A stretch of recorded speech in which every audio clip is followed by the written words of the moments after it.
முழுவதும் முன்முகமே.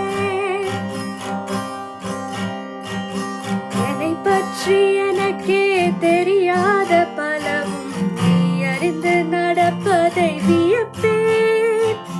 உன்னை ஏதும் கேட்காமல் உனதாசை அனைத்தும் நிறைவேற்ற வேண்டும் என்று தவிப்பேன். போகின்ற என நீ பல 100 முறைகள் விடை பெற்று போகாமல் இருப்பாய். சரி என்று உன்னை போகச் சொல்லி கதவோரம் நானும் நிற்க சிரிப்பாய். கதவோரம் நானும் நிற்க சிரிப்பாய். காட்டிக் கொடுக்கிறேன்